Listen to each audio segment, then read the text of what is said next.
बड़ा जी चाहता था आपसे मिलने को, बहुत तारीफ सुनी है आपकी। आज हम बात करेंगे बॉलीवुड के उस अदाकार के बारे में जो एक दरमियानी फैमिली से ताल्लुक रखता था। जी हाँ, हैदराबाद से इसका ताल्लुक था। हैदराबाद के गोलकुंडा में उनकी पैदाइश 27 जनवरी 1922 को हुई थी और उनके वालिद बशीर अली खान साहब जो निजाम की फौज में काम किया करते थे, उसका नाम था हामिद अली खान साहब और उनकी वालिदा का नाम था सुल्तान जरीन बेगम, जो कि घरेलू एक खातून थी। अजीत के भाई, एक छोटे भाई भी थे वाजिद अली खान साहब, और साथ ही 2 बहनें भी थी। उनकी पढ़ाई आंध्र प्रदेश के वरंगल जिले में गवर्नमेंट जूनियर कॉलेज अनामकोटा में हुई। अजीत को फुटबॉल खेलना बहुत पसंद था और उन्होंने कई मैच भी खेले थे। कॉलेज के जमाने से ही उनकी शख्सियत में एक मितनातियत शामिल थी और दोस्त अहबाब फिल्मों में काम करने का मशवरा दिया करते थे। और ये तारीफी जुमले सुनकर अजीत को लगने लगा मैंने भी फिल्मों में काम करना चाहिए। लेकिन वो अपने दिल की बात अपने वालिद को कह नहीं सकते थे, क्योंकि वालिद का मिजाज बहुत सख्त था और उनके खानदान में फिल्म में काम करना तो दूर की बात, फिल्म देखने को भी मायूब तस्वुर किया जाता था। उनके वालिद को लगता था कि शरीफ घराने के लोग फिल्मों में काम नहीं किया करते। मान बांधो, मैं बाहर जा रहा हूँ। कहाँ जा रहे हो बेटा? बम्बई में जो एक बाबूजी के दोस्त है ना, उनसे मिलने जा रहा हूँ। शायद कुछ काम मिल जाए। बगैर ठोकरें खाए तो कोई नहीं समझता। शायद इन ठोकरों से मेरी तकदीर सीधी हो जाए। इस तरह का बहाना बनाकर अजीत ने बॉम्बे का रुख किया, लेकिन बॉम्बे का सफर भी कोई आसान सफर नहीं था। अजीत ने अपने कॉलेज की किताबें 113 रुपये में फरोख्त की और वही पैसे लेकर अजीत बॉम्बे रवाना हो गए। मोहम्मद अली रोड पर एक जगह पहुंच गए और वहीं से उन्होंने बॉलीवुड के मुख्तलिफ प्रोड्यूसर, डायरेक्टर और स्टूडियो के चक्कर लगाने शुरू कर दिए।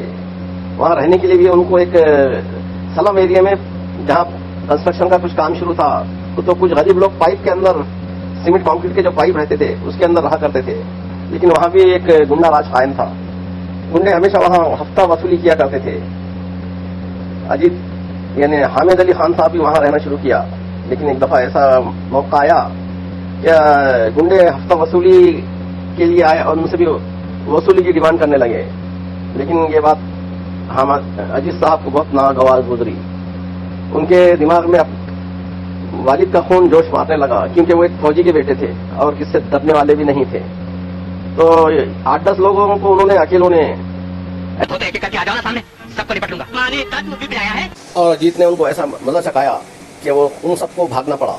और फिर वहीं से अजीत को, वहां के लोगों में अजीत एक हीरो के तौर पर मशहूर हो गए। वहां उन्हें कोई चाय लाके देता था, कोई खाना खिलाता था और इस तरह।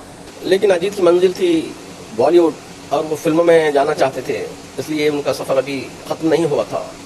1945 जूनियर आर्टिस्ट के तौर पर काम मिलना शुरू हो गया, लेकिन हामिद खान की शख्सियत और दमदार आवाज ने उन्हें जूनियर आर्टिस्ट से सीधा हीरो की लाइन में खड़ा कर दिया। और पहली फिल्म मिली कुरुक्षेत्र।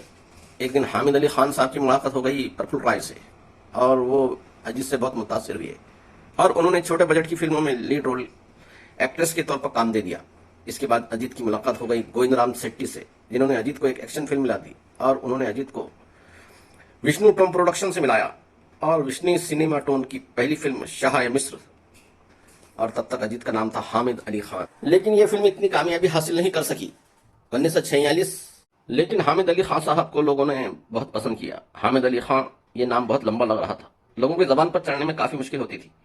इसलिए फिल्म मेकर के अमरनाथ ने मशवरा दिया कि तुम अपना नाम छोटा क्यों नहीं कर ले। हामिद अली खान ने भी इस मशवरे से इत्तेफाक किया कि फिल्म की नाकाम की वजह लंबा चौड़ा नाम भी हो सकती है और नाम रखने में उनकी मदद की डायरेक्टर और प्रोड्यूसर महेश भट्ट के वालिद नाना भाई भट्ट ने।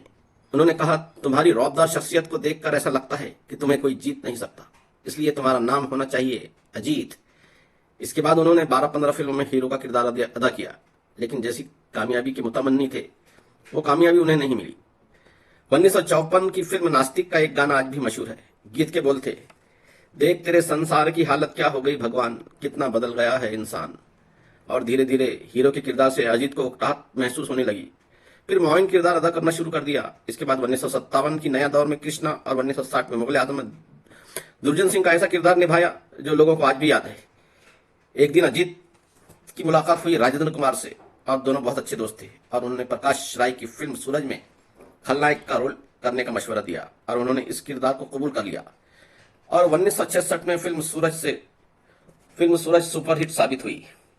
इसके बाद कई फिल्में आई, राजा रंग, प्रिंस, आदमी और इंसान, जीवन मृत, धरती, हीर रांझा, पतंगा, पराया धन, सुल्ताना डाकू। और इसके बाद 1973 में एक ऐसी फिल्म आई जिसमें एक्शन हीरो के किरदार में angry young man Amitabh Bachchan ने किरदार अदा किया और नाम था जंजीर।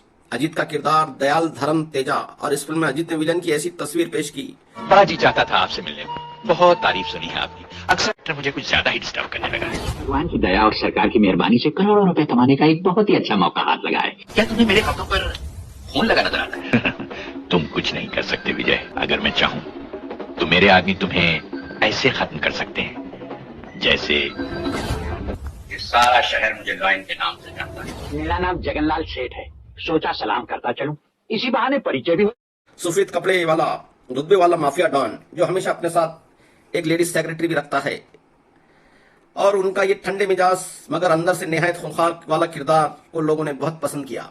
जहां तक अजीत की पर्सनल लाइफ का ताल्लुक है, पहली शादी उन्होंने 1951 में ईसाई खातून से की, लेकिन मजहबी इख्तिलाफ होने की वजह से शादी कामयाब नहीं रही। दूसरी शादी घरवालों की पसंद से की और उनकी बीवी का नाम था शाहिद अली। इस शादी से अजीत को 3 बच्चे हुए, लेकिन बीमारी की वजह से शाहिद अली ज्यादा देर तक साथ नहीं दे सकी। फिर उन्होंने तीसरी शादी की और वो शादी लव मैरिज की थी, सारा अली, जो कि उनसे 15।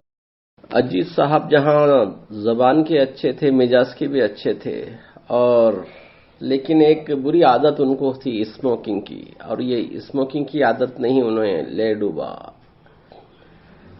और ये काम के दबाव की वजह से वो स्मोकिंग ज्यादा करने लग गए।